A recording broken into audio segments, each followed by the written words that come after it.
Hi everyone. आज practice करेंगे थोड़े से और ट्रू फॉल्स और नॉट गिवन के क्वेश्चंस को। और इसके लिए हम यूज़ करेंगे SEM मेथड।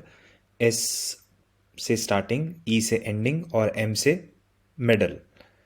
चेक करते हैं हमें ये मेथड क्यों यूज़ करना चाहिए। तो इसका सबसे पहला रीज़न है कि हमें ये मेथड इसलिए यूज़ करना चाहिए क्योंकि ये फास्ट है। इससे आप कोई भी क्वेश्चन को 1 या 1.5 मिनट के अंदर सॉल्व कर सकते हैं अगर आपने उसकी प्लानिंग अच्छे से की है।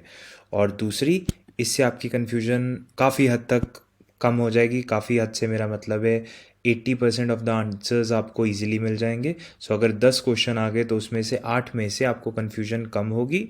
2 क्वेश्चन ऐसे रहेंगे जिसमें आप अभी भी कन्फ्यूज्ड रहोगे। और इसे आगे हम डिटेल में बात करते हैं इसके बारे में। तो SEM मेथड क्या है उसे मैं एक बार दोबारा से बता देता हूँ। S से स्टार्टिंग है। सो हमें कोई भी क्वेश्चन देखना है और उसकी स्टार्टिंग को अंडरलाइन करेंगे। जैसे कि इस केस में हम फर्स्ट क्वेश्चन में मैरी क्यूरी के हस्बैंड को अंडरलाइन कर लिया। और उसके बाद हम जाएंगे बिल्कुल एंडिंग में, और एंडिंग में से हमें बोथ मैरीज नोबेल प्राइजेस को अंडरलाइन कर लेना है। और स्टार्टिंग और एंडिंग को कवर करने के बाद लास्ट में थर्ड स्टेप में हम जाएंगे मिडल में। मिडल में हम अंडरलाइन कर लेंगे जॉइंट विनर को। इसी तरह इसके आगे भी हमें इस सेम चीज़ को रिपीट करना है। तो अगले क्वेश्चन में स्टार्टिंग में से हम मैरी पिक करेंगे, एंडिंग में से हम she was a child pick करेंगे और मिडल में से हम साइंस पिक करेंगे। तो ये था स्टेप नंबर 1। अब स्टेप नंबर 2 की तरफ चलते हैं। तो जो स्टेप्स हैं वो मैंने लेफ्ट हैंड साइड पे लिख दिए हैं कि सबसे पहले आप क्वेश्चन देखिए। तो यहाँ पे स्क्रीन के ऊपर ये रहा आपका क्वेश्चन, और आपको स्टेप नंबर 1 पे जाना है। और SEM मेथड को यूज़ करके आपको इस क्वेश्चन को 3 हिस्सों में डिवाइड कर देना है। और उसके बाद में आपको कीवर्ड ढूंढना है। स्टेप नंबर 2 में ये लिखा हुआ है कि जहाँ पे भी आपको कीवर्ड मिल गया, तकरीबन हर आंसर एक ही लाइन में होगा। आपको अगली या पिछली लाइन पे जाने की ज़रूरत नहीं है। तो जहाँ पे आपको कीवर्ड मिला, आपने वो लाइन जहाँ से शुरू हो रही है और जहाँ पे ख़त्म हो रही है वहीं तक देखना है।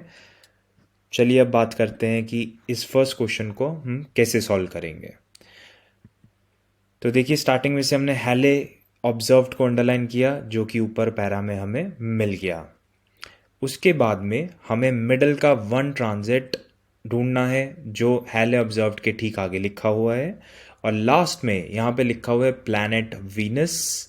प्लैनेट वीनस की जगह अगर आप ध्यान से पढ़े तो इस लोकेशन में प्लैनेट का नाम है लेकिन प्लैनेट इज मरकरी। सो हमें 2 चीज़ें मिल गई, हमें स्टार्टिंग मिल गई, हमें मिडल मिल गई, लेकिन एंडिंग में वीनस का डायरेक्ट ऑपोजिट मरकरी लिखा हुआ है। तो इसके कारण अब आप आंसर सोचिए, मैं आपको आगे एक्सप्लेन करता हूँ कि आंसर क्या है। Answer is false. इसके आगे अगले क्वेश्चन पे चलते हैं। लीजेंटल हमें इस पैरा में मिल गया, और आंसर जहाँ से लाइन शुरू है मैंने रेड में टेक्स्ट को कर दिया है, और जहाँ पे भी लाइन ख़त्म है उसी में आंसर है। ना आपने इसके पहले देखना है और ना ही आप इसके आगे देखना है। सिर्फ एक लाइन में आंसर होगा, full stop to full stop. अब ली जेंटल मिल गया। अब अगला वर्ड देखते हैं। ऑब्जर्व और ऑब्जर्वेशन भी मिल गया, लेकिन अगर आप फोकस करेंगे तो रूल्ड आउट लिखा हुआ है। आउट का मतलब होता है नेगेटिव, जैसे कि get out of the class, get out means negative बात। तो क्वेश्चन इज पॉजिटिव जहाँ पे लिखा हुआ है लीजेंटल मैनेज टू ऑब्जर्व, उसने मैनेज किया। पैसेज में ऊपर ruled out negative statement use की हुई है जहाँ पे हमें कीवर्ड मिला है, तो इसका आंसर फॉल्स होना चाहिए। और जो सेकंड वीनस ट्रांजिट की बात है उसकी बात इन्होंने उसी के आगे की है। और इसमें भी एक हिंट है कि यहाँ पे क्लाउडेड आउट, अगर आप इस लाइन से भी आंसर देखते हैं तो क्लाउडेड आउट वर्ड का मतलब होता है आगे बादल आ गए। तो इस लीजेंटल को क्लाउड होने के कारण आसमान में कोई भी प्लैनेट नहीं दिखा। तो इसका आंसर हम फॉल्स करेंगे कि नहीं, वो नहीं देख पाया। थर्ड क्वेश्चन है। स्टार्टिंग में से हम शेप ऑफ वीनस को अंडरलाइन करेंगे जो ऊपर मैच कर जाएगा। सेकेंड लाइन में फ्रंट ऑफ सन की जगह cross the sun's disc, same बात है। मिडल में वर्ड है डिस्टॉर्टेड। डिस्टॉर्टेड का मतलब होता है नेगेटिव वर्ड। सो डिस्टॉर्टेड का जो भी मतलब है, अगर आपको मतलब नहीं भी पता तो दिस मीन्स नेगेटिव, क्योंकि इसके आगे DIS लगा है। जैसे कि डिसएडवांटेज के आगे भी DIS लगा होता है, डिसमेंटल के आगे भी DIS लगा होगा। तो अगर आप ऊपर देखें तो यहाँ पे भी नेगेटिव वर्ड है कि वो सर्कुलर नहीं है। तो दिस स्टेटमेंट पैसेज वाली ये नेगेटिव है और क्वेश्चन भी नेगेटिव है, और नेगेटिव नेगेटिव मिलके हमेशा पॉजिटिव होता है। तो अगर आपको वोकैबुलरी में इशू है तो हम पॉजिटिव और नेगेटिव को यूज़ करके इसको सॉल्व कर सकते हैं। इसका आंसर ट्रू आएगा।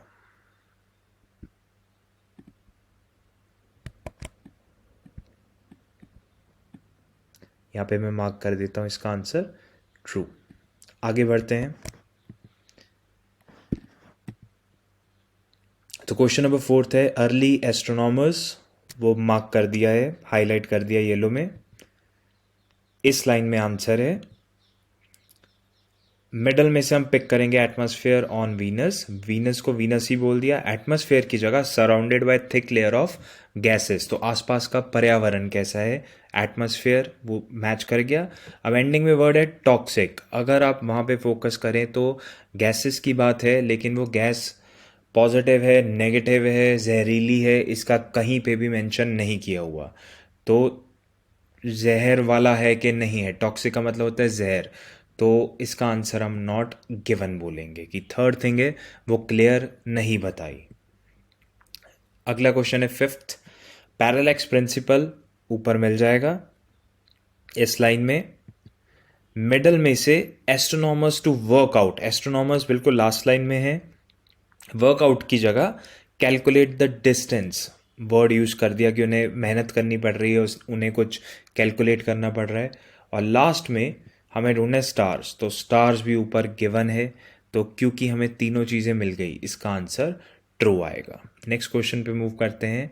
मैरी क्यूरी का हस्बैंड ऊपर गिवन है। अब हमें ढूंढना है जॉइंट विनर। जॉइंट विनर की जगह वहाँ पे ग्रीन में देखिए सोल विनर है। तो किसी क्लब में सोलो एंट्री होना या सोल, दोनों का मतलब है अकेला रहना। तो ये जॉइंट विनर बोल रहे हैं, वो अकेला बोल रहे हैं, तो अभी तक के लिए आंसर फॉल्स आएगा। लास्ट थिंग चेक करते हैं, बोथ मैरिज नोबेल प्राइजेस। तो ऊपर बोथ की जगह ट्वाइस लिखा है, नोबेल प्राइज भी लिखा है।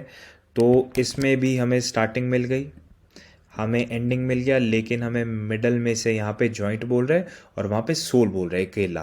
तो डायरेक्ट ऑपोजिट मिलने के कारण हम इसका आंसर फॉल्स कर देंगे।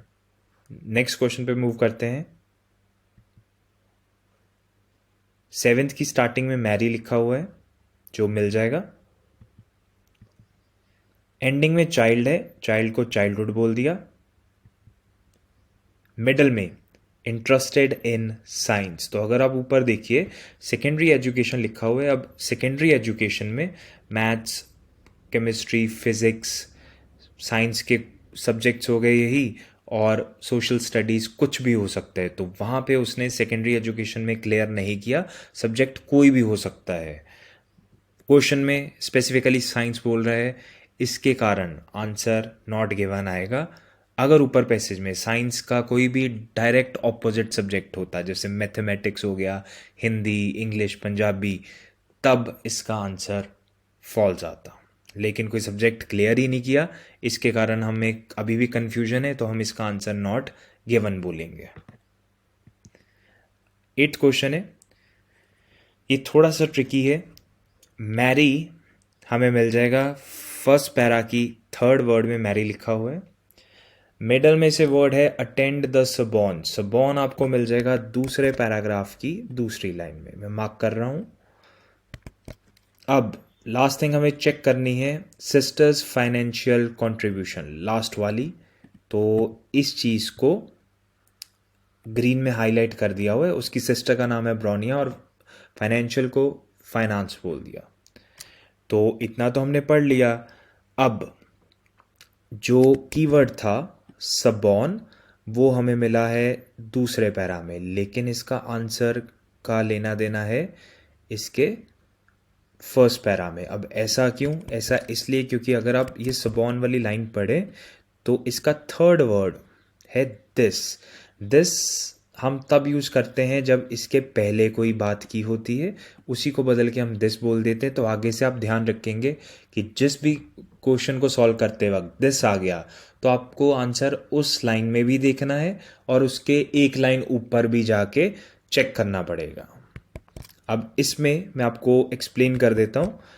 यहाँ से बात शुरू हो रही है कि फ्रॉम अ अर्निंग्स, उसने अपनी कमाई से she was able to finance her sisters Bronya's medical study. तो मैरी ने जॉब की, पैसा कमाया, उसने फाइनेंस कर दिया, उसने हेल्प कर दी अपनी सिस्टर की, इस शर्त पे, इस अंडरस्टैंडिंग पे कि उसकी जो सिस्टर है ब्रोनिया वुड इन टर्न, कि जब उसकी खुद की जॉब लगेगी तब वो अपनी बड़ी बहन मैरी की हेल्प करेगी। तो पहले मैरी ने अपनी छोटी सिस्टर की हेल्प की, ब्रोनिया की, इस शर्त पे कि जब ब्रोनिया की जॉब लगेगी वो पैसा कमाएगी, वो मैरी की हेल्प करेगी। अब उसी का इसने यहाँ पे प्रूफ दे दिया कि इन 1891 दिस प्रॉमिस वॉज फुलफिल्ड। तो ये प्रॉमिस उसने पूरा कर दिया और मैरी ने पेरिस जाके सोरबोन नाम की यूनिवर्सिटी में पढ़ना शुरू कर दिया।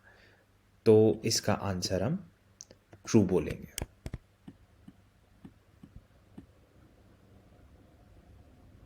नेक्स्ट क्वेश्चन पे मूव करते हैं।